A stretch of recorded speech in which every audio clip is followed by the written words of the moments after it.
প্রিয় সপ্তম শ্রেণীর শিক্ষার্থীরা, শুভেচ্ছা নিও। আজকে আমি তোমাদের 2025 সালের বাংলাদেশ ও বিশ্ব পরিচয় বিষয়ের নতুন বই থেকে ষষ্ঠ অধ্যায় বাংলাদেশের জলবায়ু এর 61 পৃষ্ঠার কাজ সমাধান করে দেব।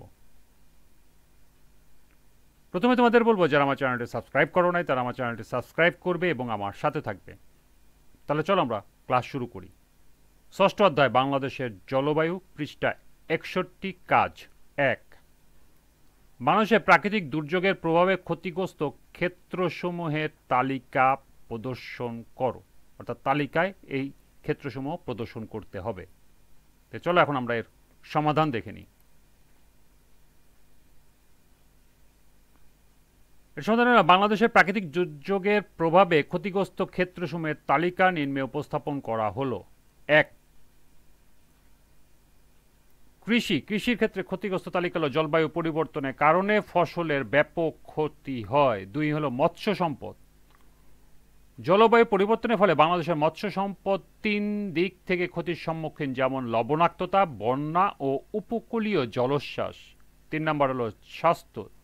জলবায়ু পরিবর্তনে উপকূলীয় নিম্নাঞ্চল ক্রমবর্ধমান বন্যার কারণে স্বাস্থ্য সমস্ত প্রণালী ব্যবস্থা অচল হয়ে পড়ে। 4 নম্বর হলো শিল্প। জলবায়ু পরিবর্তনের প্রভাবে দেশের বিভিন্ন স্থানে কৃষিজ পণ্য ক্ষতিগ্রস্ত হয়ে যায়, যার ফলে শিল্পের উৎপাদন ব্যাহত হয়। 5, কুটির শিল্প। জলবায়ু পরিবর্তনের প্রভাবে শিল্পের মতো কুটির শিল্পের উৎপাদনও ব্যাহত হয়।